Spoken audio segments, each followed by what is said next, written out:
তো পার্টির আজকে আমরা এসেছিলাম কেন্দুয়া। তো আপনারা কেন্দুয়া আমি ঋতু পাখি দেখাবো আজকে।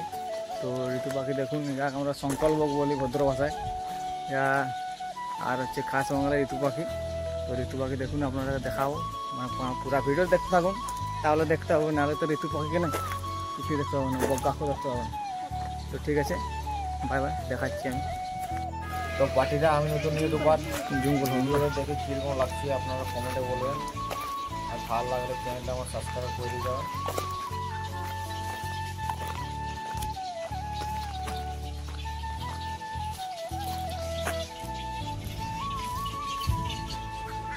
তো পার্টিটা আজকে আমি দেখাচ্ছি আপনারা ঋতু পাখি। তো ঋতু পাখি দেখুন,